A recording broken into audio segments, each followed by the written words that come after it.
El día de hoy te presento el caso de Fusako Sano, una niña a la que le robaron su libertad y su vida, pero sin más dilaciones, leyenda. Recuerda que te habla tu amigo Tesla y te conectas a Test Misterios.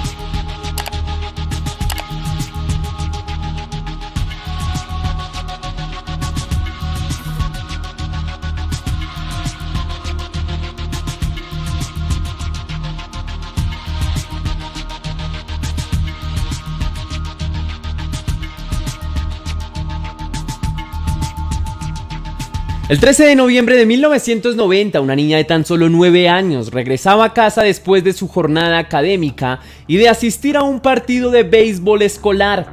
En Japón es normal que los niños en edad de escolaridad se movilicen a sus respectivos centros educativos y a su residencia sin la compañía de un familiar o de un adulto. Lo cierto es que ese día la niña no regresó a casa. Horas más tarde, aproximadamente a las 7 p.m., la madre de Fusako se dirigió apresurada y nerviosa a la comisaría de Sanjo de la prefectura de Niigata y denunció la pérdida de su hija. Al día siguiente, centenares de personas se solidarizaron con la madre de Fusako Sano e iniciaron su búsqueda. Muchos de ellos recordaron y asociaron la desaparición de la niña con el secuestro de Megumi Yokota, desaparecida en 1977.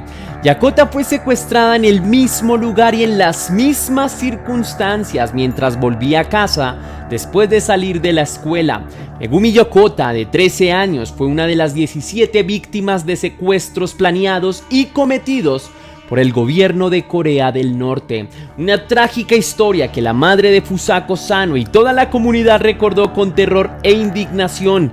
El día 15 de noviembre, 107 miembros del cuartel general para casos desconocidos de niñas de escuela primaria, policía antidisturbios de la prefectura y el equipo móvil de investigación iniciaron un exhaustivo proceso de búsqueda.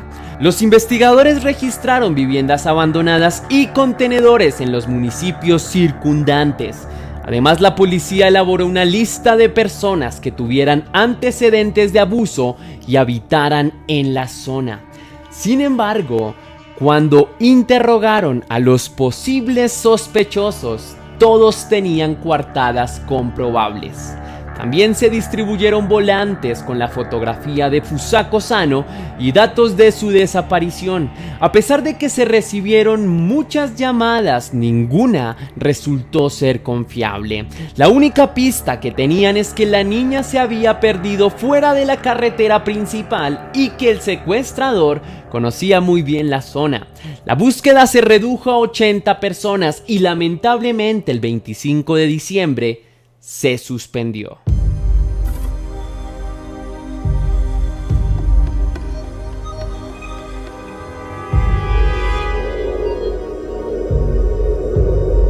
El rostro que estás viendo en pantalla es el de Nobuyuki Sato. El día 13 de noviembre de 1990, este hombre se desplazó en su auto por un camino agrícola en la ciudad de Sanjo. Es en este lugar donde observó a una pequeña con su uniforme escolar caminando distraída, totalmente inocente de la tragedia que estaba a punto de sucederle. Nobuyuki Sato estaba decidido a raptar a la pequeña, así que detuvo el vehículo, saltó sobre la niña y amenazó a la pequeña con un cuchillo que parecía estar dispuesto a clavar en su cuerpo si no seguía sus instrucciones. Después de amarrar a la niña de pies y manos y poner una cinta adhesiva en su boca, la metió en el baúl del vehículo. Irónicamente, el hombre la llevó a su residencia, ubicada en Kashiwazaki, a tan solo 200 metros de un koban, que son los puestos de policía en los que se puede encontrar a un agente a cualquier momento del día, y a 55 metros del lugar donde había sido secuestrada. Pero antes de continuar con el caso, quiero que veas qué clase de hombre se escondía detrás del rostro que acabas de ver.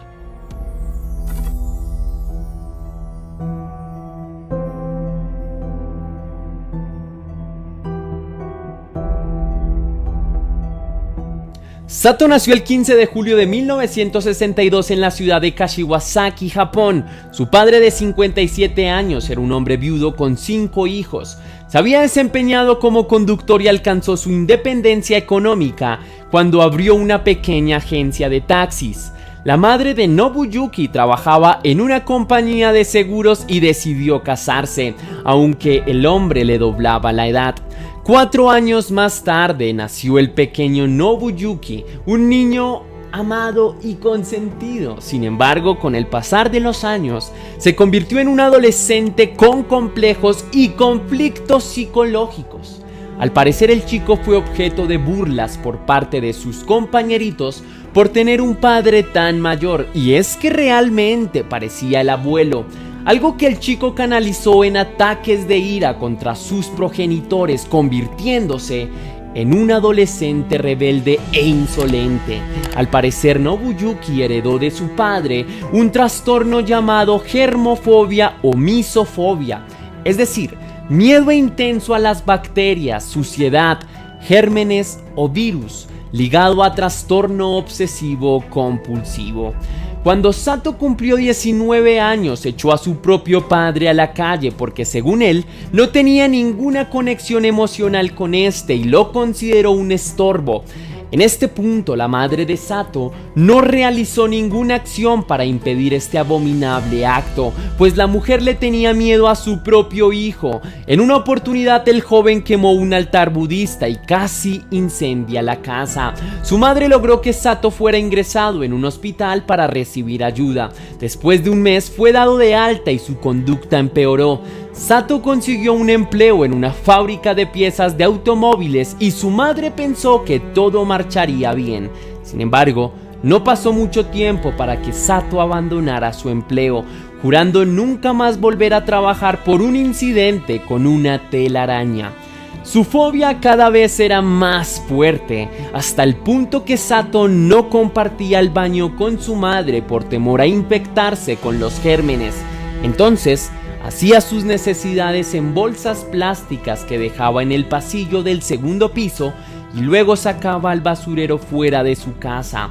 Además, el hombre le manifestó a su madre que deseaba independizarse, así que le exigió que ampliara la casa, y aunque la madre gastó mucho dinero para darle gusto a su hijo, los trabajos quedaron inconclusos porque Sato no permitió que el maestro de obra ingresara a su cuarto por el temor a la suciedad y a los gérmenes.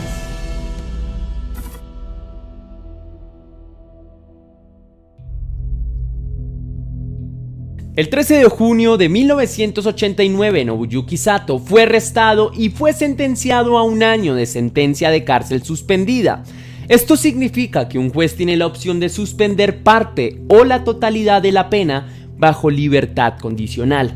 El joven fue entregado a la madre con la condición de que ella lo cuidara y lo guiara. Las autoridades estimaron que el nivel de reincidencia del delito tenía una probabilidad muy baja. En este punto se supo que Sato estuvo acechando en la puerta de un colegio de primaria a un grupo de niñas.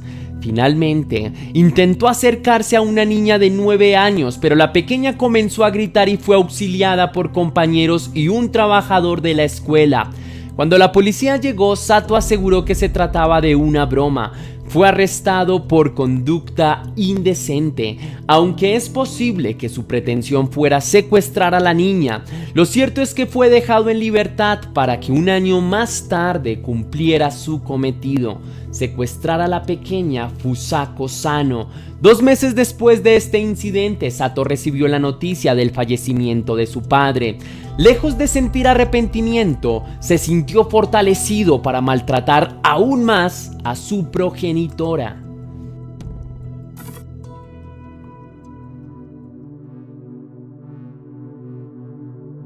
Retomando el caso de la pequeña secuestrada, Nobuyuki Sato condujo hasta su vivienda después de raptar a la niña, estacionó su vehículo en la parte trasera e ingresó a la niña por una puerta que conectaba al segundo piso y la dejó atada sobre su cama.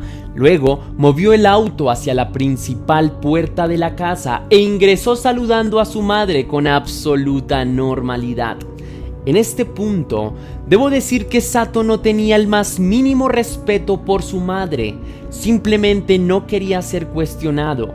La relación con su progenitora estaba muy deteriorada. Sato la intimidó con actos sádicos que incluían prohibiciones, violencia, gritos, golpes, hasta llegó a utilizar una pistola paralizante contra su propia madre.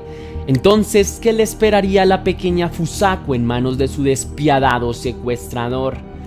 Cuando el hombre subió a su cuarto, sentenció a la niña con estas palabras: no puedes salir de esta habitación a partir de ahora, vivirás conmigo, estaré aquí todo el tiempo. Si tratas de huir te mataré y te enterraré en las montañas, o arrojaré tu cuerpo al mar donde nadie pueda encontrarte. En este punto se me hace un nudo en la garganta. No me imagino el dolor y la angustia de esta pequeña al iniciar un camino de muerte en vida, una sentencia que duraría 10 años y 2 meses. El verdadero horror había comenzado para la pequeña, quien debió permanecer atada de pies y manos 24 horas al día durante varios meses. Sato actuó con absoluta libertad, ya que su madre no podía subir al segundo piso bajo la amenaza de recibir una paliza. Sato aprovechaba cuando su madre no estaba en casa para bajar a la niña al baño, siempre con los ojos vendados.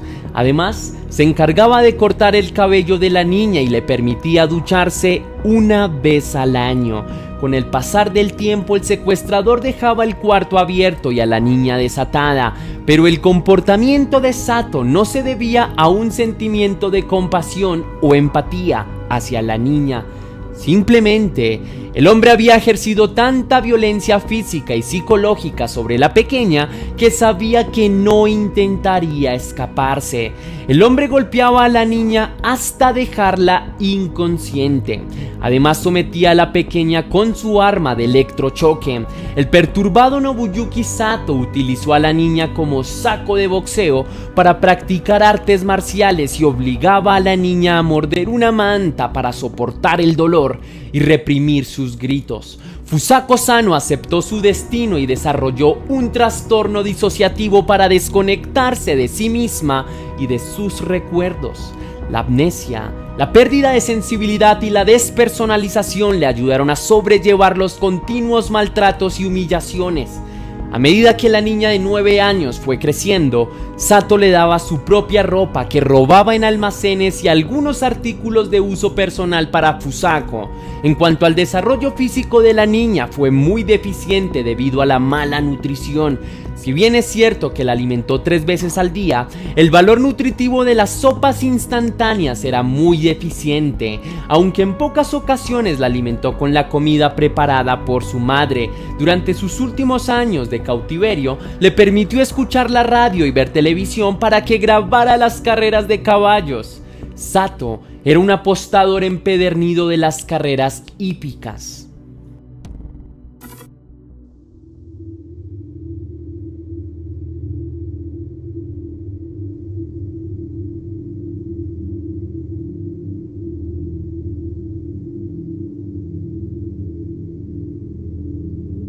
Existe un dicho popular que reza: no hay mal que dure 100 años ni cuerpo que lo resista. Pues la madre de Sato, ahora con más de 70 años, no aguantó más las vejaciones a las que fue sometida durante tanto tiempo. Y aunque ya había recurrido varias veces al centro de salud de Kashiwazaki para buscar ayuda, después de varios intentos logró una visita a su vivienda.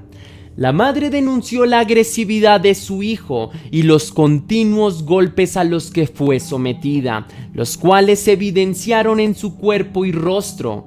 Cuando los funcionarios entraron a la vivienda, llamaron a Sato desde la primera planta y aunque Sato les escuchó, hizo caso omiso al llamado. Los funcionarios entraron a su cuarto y el hombre protagonizó un ataque de ira y agresividad, por lo que debió ser sometido con una tranquilizante. Mientras lo bajaban a la primera planta y llenaban formatos de ingreso al hospital, uno de los funcionarios se percató de algo que se movía debajo de una manta. El hombre se sorprendió cuando, al levantar la manta, observó a una mujer joven extremadamente delgada y pálida que solo pedía que la dejaran en la habitación. La madre de Sato se mostró muy sorprendida porque aseguró que nunca supo de la existencia de la chica y aseguró que ignoraba que viviera en su propia casa. Fusako Sato fue llevada al hospital debido a su deplorable estado de salud, pues presentaba atrofia muscular en sus piernas debido a la falta de ejercicio e ictericia como consecuencia de un problema hepático. Lamentablemente, Fusako Sato, ahora con 19 años, presentaba un color amarillento en su piel y en la parte blanca de sus ojos debido a la ictericia y a la falta de luz solar. Además, después de realizar pruebas psicológicas, la edad mental de Fusako, la joven presentó un desarrollo psicológico de una niña de 9 años. Finalmente, Fusako dijo: fui secuestrada cerca a mi escuela porque un hombre me subió a un coche y me retuvo durante 9 años. Cuando le tomaron las huellas digitales, se dieron cuenta de que se trataba de Fusako y los medios de comunicación publicaron la noticia. La familia de la joven estaba sorprendida y cuando vieron a la niña, no la pudieron reconocer. Su estado de salud era lamentable. Fusako afirmó que su secuestrador nunca abusó íntimamente porque decía que ella era su amiga y parte de su familia.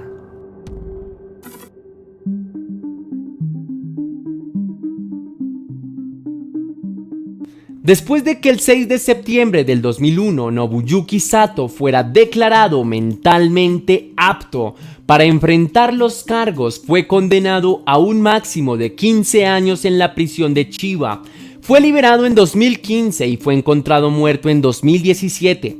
Finalmente, la policía fue cuestionada por su falta de eficacia durante la investigación. El jefe de policía de la prefectura Niigata, Koji Kobayashi, no se presentó para supervisar el rescate de Fusako Sano. Al parecer tenía un juego de alma John que no podía aplazar y fue apartado de su cargo.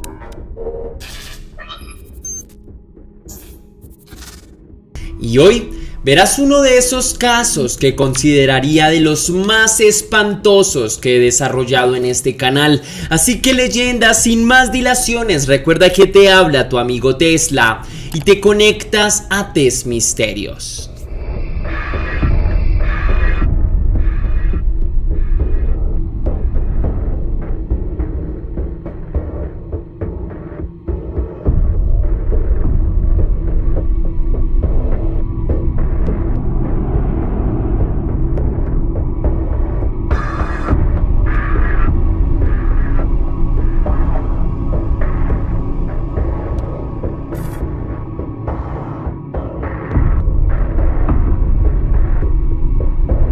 Para el caso de hoy quiero que regresemos a mayo del año 1999 y nos situemos en Hong Kong.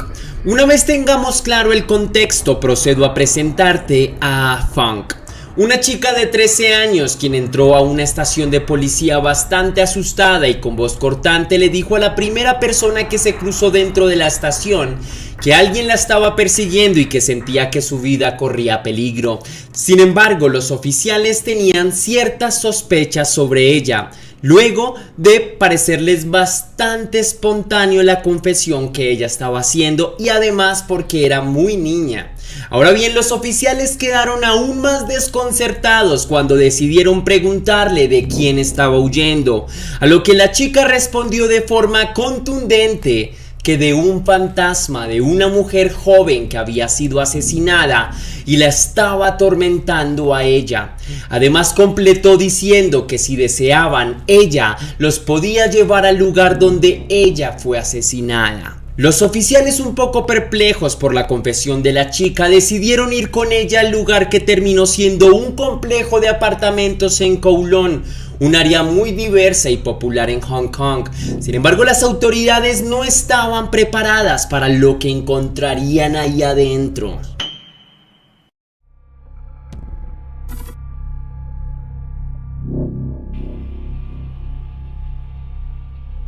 Los oficiales entraron junto a la chica a un espacio que estaba lleno de sangre por todo el suelo y manchas de sangre en las paredes. Pero sin lugar a dudas, lo más desagradable era el fétido olor a carne podrida que emanaba los rincones del lugar. Así que la pregunta, amén de obvia, era misteriosa: ¿de quién era esa sangre? La víctima posteriormente fue identificada como Fan Man-ji, de apenas 23 años de edad, una mujer que trabajó en la vida nocturna dentro de un club y que naturalmente llevó una vida bastante complicada que la condujo a optar por ese trabajo. Desde pequeña fue criada en un ambiente muy hostil para una niña. Sus padres la abandonaron, razón que la condujo a un orfanato donde las palabras cariño y afecto no significaban nada. Su poca socialización la hizo una niña enajenada de su propia realidad, y cuando llegó a la adolescencia se convirtió en una mujer adicta a la metanfetamina y se dedicó a vender su cuerpo para mantenerse a sí misma. Todo esto lo comenzó a hacer una vez dejó el orfanato a la edad de 16 años. Unos años después, en 1996, la chica contrajo matrimonio del cual tuvo un hijo. Su matrimonio no fue ni de lejos una relación sana. Todo el tiempo andaban discutiendo y las cosas iban de mal en peor. Ambos tenían tendencias a terminar con todo, incluyendo sus vidas. De vez en cuando, sus discusiones hacían que los vecinos llamaran a la policía.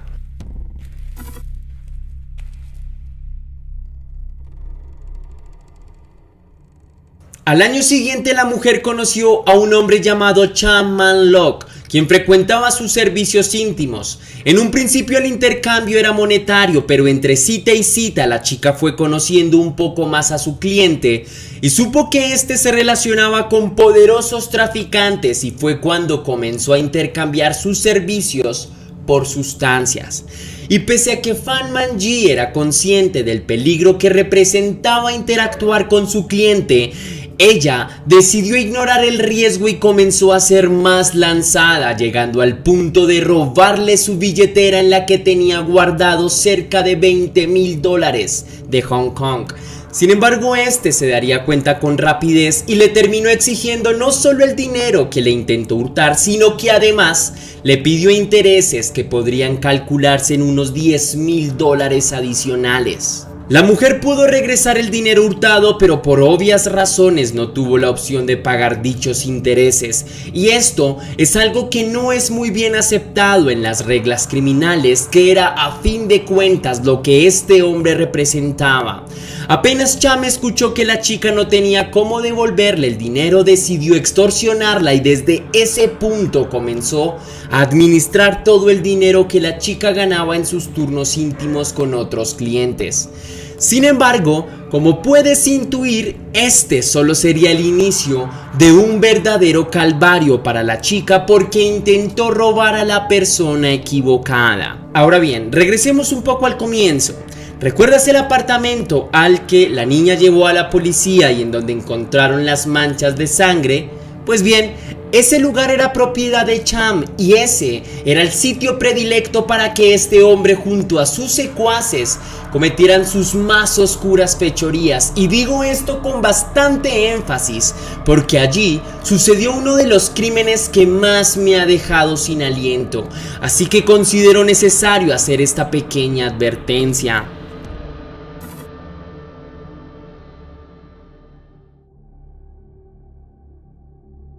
El hombre hizo que la mujer le pagara todo el dinero, incluyendo los intereses. Administraba todo su dinero y la sometía a maltratos constantes, en las que invitaba a sus amigos para que hicieran parte de este horrido espectáculo. Y pese a que las cuentas parecían haberse saldado, por lo menos económicamente, Cham decidió hacer de ella su reclusa por haberle faltado al respeto y haber deshonrado su honestidad. Y acá es cuando nos enteramos de que Ah-Fong, la chica del comienzo, es en realidad la novia de Cham y no sabía que su pareja pagaba por servicios íntimos y mucho menos que tenía como reclusa a una de ellas. Pero si recuerdas bien el comienzo de este caso, hay algo aún más inquietante. Ah-Fong tenía apenas 13 años, mientras que Cham tenía 34 años. Así que es probable que esta diferencia de edad no corresponda a una decisión autónoma y genuina, y más bien Ah-Fong sea otra de las víctimas de este terrible hombre. Los dos cómplices de todas las fechorías de Cham eran Leung Shin-cho y Leung Wai-lun, y los tres pasaban horas maltratando a la víctima con todo tipo de vejaciones. Todos los días incluían maltrato físico y emocional. Conocían muy bien cómo herir a la víctima. Mientras los días pasaban, los agresores comenzaron a intensificar más los maltratos, al punto que llegaron a prohibir beber agua y en su lugar la mujer debía comer heces fecales de sus agresores. Después provocaron innumerables quemaduras en la mujer con plástico, con cera de vela, e incluso pusieron aceite hirviendo en sus heridas, mientras la mujer gritaba del dolor sin recibir ayuda de nadie. Los hombres, simultáneamente del maltrato, iban consumiendo sustancias, y mientras más sentían los efectos de lo que consumían, más se excedían con la tortura hacia la mujer, quien vulnerable no podía hacer nada más que suplicar por su vida en medio de un indescriptible dolor físico. Cuando la mujer caía desmayada del dolor, los agresores paraban y se ponían a jugar videojuegos mientras esperaban a que se despertara. Cuando iban a dormir o tenían que salir, la incrustaban a un gancho desde los pies para que no se escapara, y así transcurría el tiempo de la víctima entre agresiones y sufrimiento. El 15 de abril los tres cómplices salieron de fiesta. Después de haber pasado varias horas la noche en una discoteca embriagándose, decidieron regresar al apartamento donde tenían cautiva a su víctima. Sin embargo, cuando llegaron, su sorpresa fue mayúscula cuando descubrieron que el cuerpo de la chica estaba completamente inerte y frío. Cuando los agresores notaron que estaba muerta, entraron en pánico y no tenían muy claro qué debían hacer en ese momento. Era como si algo les dijese que era demasiado tarde para intentar remendar algo de sus terribles acciones. Finalmente, la pregunta estaba sobre la mesa: ¿qué iban a hacer con el cuerpo? Y nuevamente la mente hórrida y perversa de estos tipos estuvo a fuego alto. Movieron el cuerpo de la víctima hasta la bañera. Una vez allí, decidieron hacer pedacitos el cuerpo de la víctima con la idea de que de esa manera iba a ser más fácil esconder el cuerpo de la chica. Cuando terminaron de hacer eso, pusieron todos los pedazos de la mujer en una olla que posteriormente pusieron a hervir en la estufa hasta que se fuera disolviendo poco a poco. Según reportes forenses posteriores, los criminales utilizaron los mismos recipientes con los que habían hecho fideos momentos antes de la muerte. Algo muy curioso de todo es que cuando la policía encontró el apartamento, estaba a su vez lleno de decoración del personaje de Hello Kitty, y no se sabe muy bien por qué este tipo de decoración estaba dentro del lugar. O bueno, eso creían de alguna manera, pero aquí hay una razón aún más inquietante.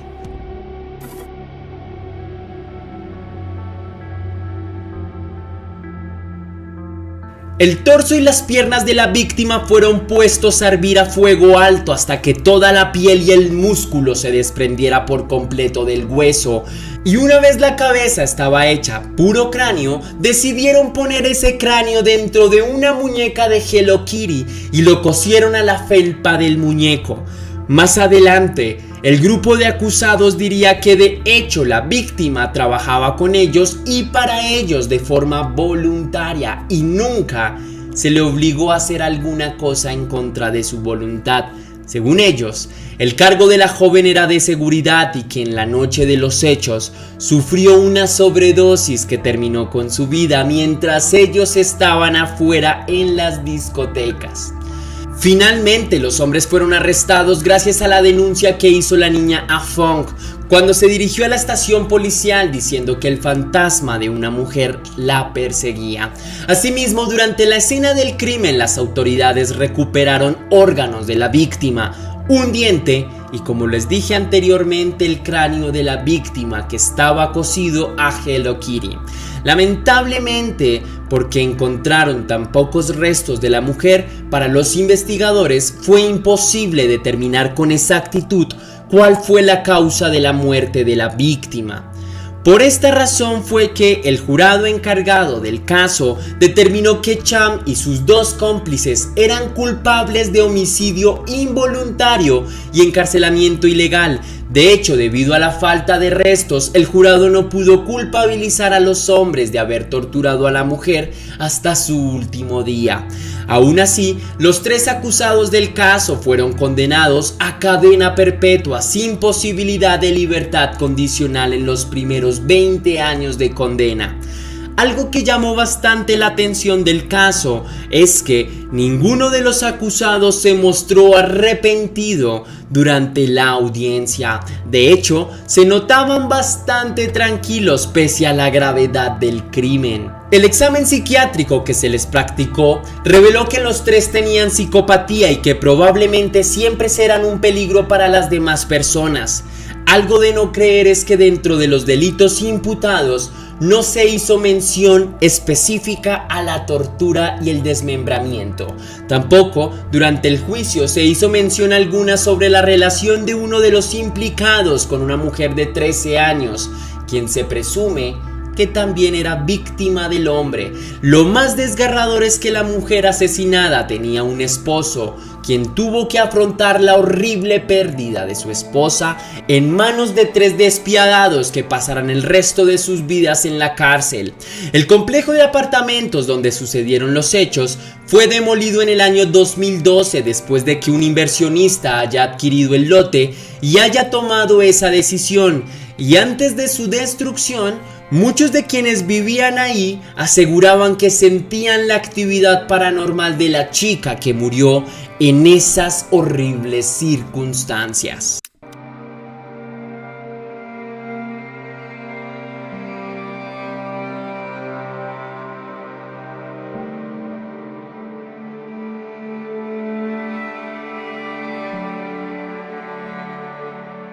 A principios de 2007, un chico llamó a sus padres del campamento en el que estaba para pedirles que no entrasen en su cuarto, advirtiéndoles que su pez se había muerto y que no le dio tiempo a deshacerse de él. Les dijo además que no se preocupasen por nada, que él al día siguiente limpiaría la pecera y que todo estaba bien. La familia no pudo evitar desconfiar de esta llamada tan extraña. Sospecharon aún más cuando comenzaron a percibir un olor putrefacto. El origen del inmundo olor era del cuarto de su hijo. Cuando entraron, se dieron cuenta que el olor no era proveniente de la pecera, sino de su armario. La curiosidad de los padres los hizo descubrir un siniestro secreto que guardaba su hijo en su propia habitación.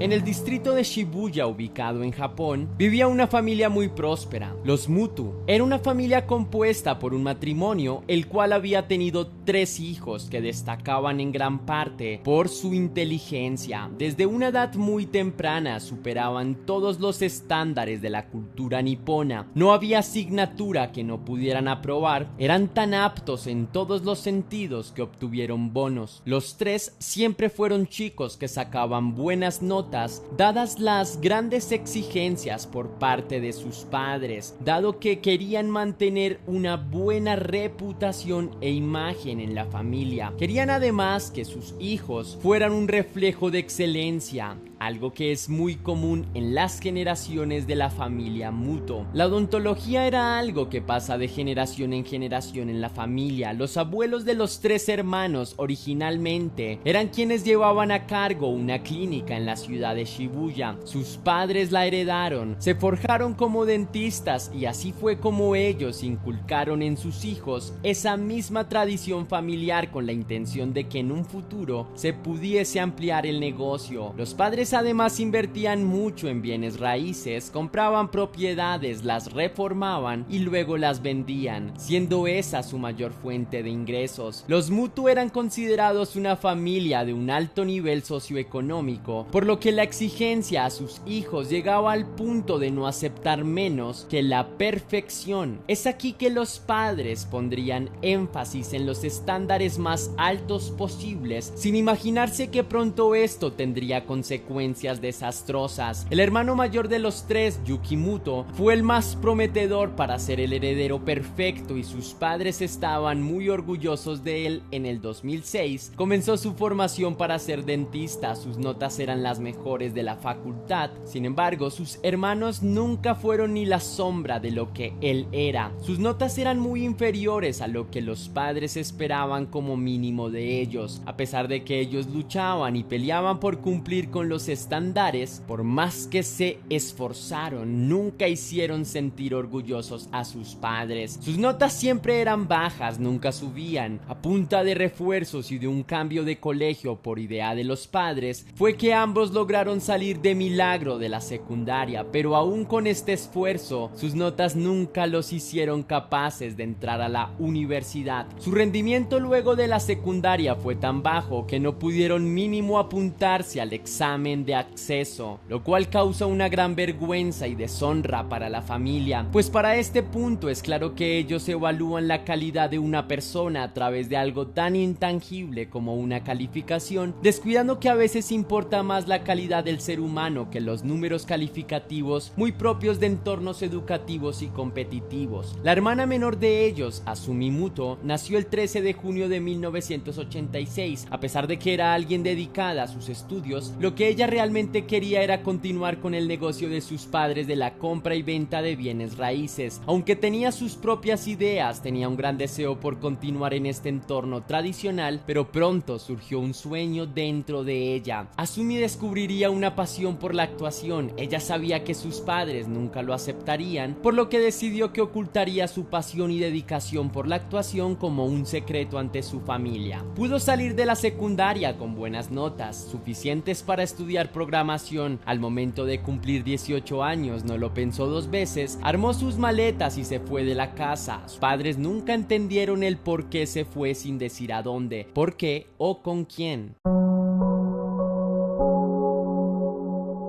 Al poco tiempo sus padres descubrieron lo que estaba ocultando. Su hija había optado por un papel en una película. Al mismo tiempo se sintieron orgullosos pero traicionados. Asumi había conseguido su sueño, estaba en camino para convertirse en una actriz famosa. Pensaba que el futuro era prometedor. Los padres estaban felices de ver el papel que había conseguido, pero en cuanto se enteraron quedaron aterrados. Su hija participaría en la adaptación de bajo presupuesto del anime Cream Lemon. Los padres no quedaron nada conformes. La película obtuvo una clasificación para mayores de 15 años, por lo que contiene escenas de carácter digestivo, lo cual hizo que sus padres pegaran un grito al cielo, y fue aún peor cuando se enteraron que Cream Lemon se centraba en una trama de relaciones incestuosas entre 2 hermanastros. Asumi intentó calmar a sus padres, les quiso aclarar que por algo debía empezar, que si quería ser una gran actriz debía comenzar con papeles no tan agradables, aunque tenía un trabajo como modelo con el cual iba juntando dinero poco a poco. Con sus palabras logró calmar a sus padres. Asumi no ganaba tanto dinero, tenía algunas ofertas, pero no le iba muy bien, por lo que muy pronto se vio obligada a volver a vivir a su casa. Sin embargo, sus padres le pusieron una condición: retomar su carrera profesional, a lo que ella aceptó.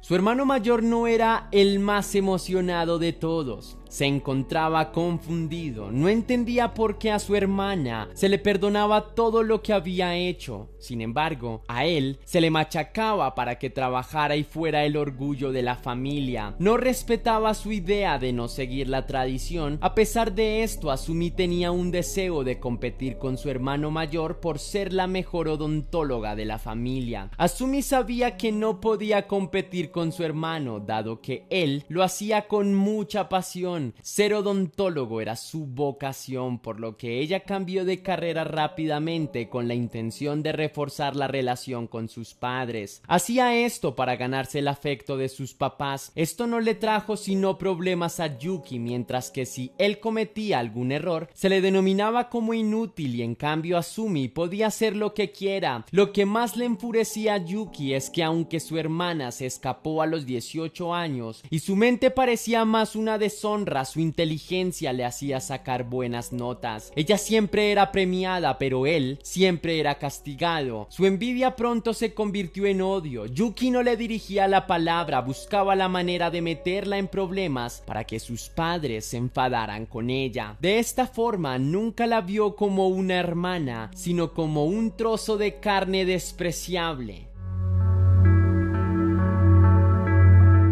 Yuki se comportaba de manera lujuriosa con ella, la miraba de forma lasciva. Pronto los sentimientos de Yuki lo convirtieron en un muchacho con pensamientos turbios y antisociales. Se alejó de sus amigos del colegio y dejó de hablar con su propia familia. Llegaba a su casa y directamente se metía en su cuarto. Pasaba horas encerrado. Sus padres pensaron que si lo dejaban pasar unas vacaciones por Japón por las fechas navideñas, volvería a ser ese chico de actitud positiva y dedicado. Fue entonces que los padres empezaron las reuniones a partir del 30 de noviembre y tuvieron planes hasta el 30 de diciembre. El plan era pasar el 29 por la noche en una cena todos juntos y en la mañana irían camino a Fukushima a visitar los panteones de los abuelos. Pasarían con sus primos y sus tíos hasta el 3 de enero. Aunque su plan tendría un pequeño inconveniente. Dos de los hermanos no tenían interés en el plan. Tenían que prepararse para un campamento de estudios próximo a esas fechas. Azumi no tenía tampoco un gran interés por pasar las fiestas con ellos, dado que le aburría estar con la familia. Ella tenía más interés en quedarse en casa. Yuki expresó que les parecía injusto que lo quisieran obligar a planes con el pretexto del bienestar y el honor de la familia. En cambio, la actitud de su hermana de no ir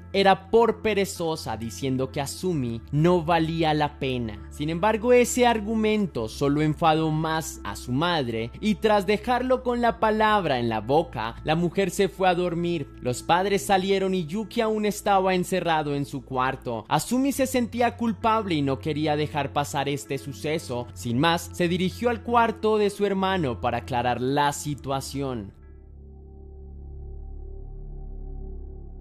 Azumi le pidió a su hermano que le dejara claro el por qué él la odiaba tanto. Fue entonces que él, sin dudarlo, continuó insultando, haciendo énfasis en la vergüenza que le causaba a su familia y lo mucho que deshonra el apellido, diciéndole que no valió la pena siquiera que intentara estudiar odontología. Es entonces cuando Yuki perdió la cordura y aquí empieza la parte sangrienta. El hermano tomó una espada de madera que usaba para practicar kendo, con la cual golpeó en repetidas ocasiones la cabeza de su hermana. Azumi trató de defenderse, pero su hermano procedió a tomar una toalla y ponerla alrededor de su cuello. Yuki había visto en un programa que las personas suelen morir por estrangulamiento por 180 segundos, pero a pesar de que tuvo a su hermana por casi el doble del tiempo, esta seguía viva. Luego de su fallido intento de cortar la respiración a su hermana, arrastró su moribundo cuerpo hasta la bañera, procedió a deshacerse de todas las pruebas, limpió la sangre que había quedado de los golpes que le dio en su cabeza, procedió a tomar un cuchillo y un serrucho, con los cuales dejó en pedacitos a su hermana sin piedad. Algunas partes las trituró en la cocina y el resto de partes las metió en bolsas de basura, bolsas las cuales escondió en su cuarto. Pasó toda la tarde del 30 y 31 de diciembre diciembre limpiando su desastre. Fue el 1 de enero que hizo sus maletas hacia el campamento, dejando escondido su macabro hecho en su propio armario.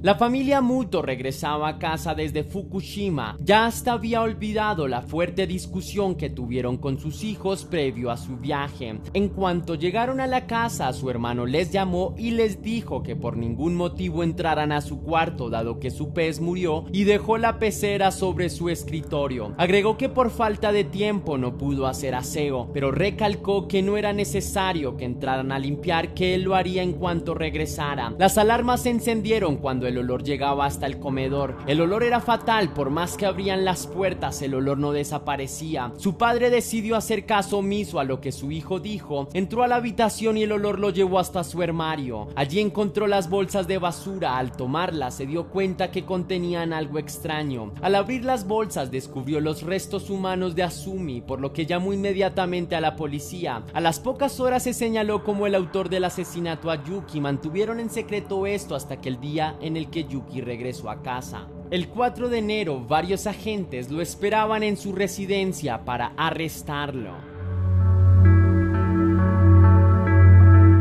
La psicóloga Makoto Oda declaró que le parecía sospechoso el comportamiento de su hermano. Observó que no había relación alguna para que el hermano tuviera deseos incestuosos hacia su hermana. Por la información que tenía, nunca encontró un túnel o un conducto que la llevara a cometer tales actos, aunque muchos sabían que la emoción negativa hacia su hermana era la principal razón de su instinto asesino. Los padres lograron encontrar un buen abogado para que lo defendiera, sin embargo el caso era indefendible por las pruebas encontradas. Yuki en ese entonces era incapaz de diferenciar entre el bien y el mal. Al momento que Yuki pudo declarar en el juicio, admitió que no entendía ni qué había hecho ese día. Todo fue tan repentino e iracundo que no era consciente de nada, por lo que la psicóloga lo determinó como un crimen realizado bajo enajenación mental. Se le determinó como mentalmente inestable, por lo que se le desligó de toda responsabilidad legal. Sin embargo, la fiscalía lo negó y recalcó punto por punto los hechos de ese día y los crímenes que había cometido. En ningún momento mostró remordimiento. Sabía lo que había hecho y durante mucho tiempo el caso sufrió grandes atrasos y pasó por muchos baches. Existieron diversas reuniones hasta en mayo del 2008, periodo en el que la sentencia tuvo muchos cambios. No fue sino hasta el 12 de mayo que los fiscales pidieron una pena de 17 años de cárcel, junto a ello terapia mental para Yuki. Ante las declaraciones de la psicóloga recalcando la carente salud mental de Yuki, el 27 de mayo se le redujo su pena a 7 años, aunque en abril de 2009 su sentencia fue nuevamente cambiada, por lo que se alargó hasta 12 años y en el 2021 Yuki quedó en libertad. Actualmente no se tiene mayor información de él, pero se dice que ronda libremente por las calles de Tokio. Hasta aquí va el video de hoy, mi querida leyenda. Si te gustó, déjame saber con un misterioso like y un cósmico comentario. Recuerda seguirme en todas mis redes sociales para que tú y yo estemos aún más en contacto. Estoy subiendo contenido muy interesante a mi página de Facebook, así que te invito a que me sigas. Solo debes buscarme como Tez Misterios y verás el contenido que solamente está allí. También subo datos curiosos y de misterio a mi página de Instagram, que aparezco como Soy Tez Misterios. Por favor, ve a seguirme porque todos los días hay algo que aprender y yo quiero enseñarte. Si quieres y si puedes hacer una donación para la producción de Tez Misterios, estaré enormemente agradecido. Tienes dos maneras de hacerlo. La primera es con el botón de super gracias que se ubica allí abajo, justo al lado del botón compartir, o la segunda es a través de PayPal, ya que tienes el link en la descripción y en el comentario fijado. Si lo haces, recibirás un agradecimiento y un saludo de mi parte en un próximo video. Ahora sí, sin más que añadir, mi leyenda, recuerda que misterios somos, que las dudas te acompañan y que nos vemos en el próximo capítulo.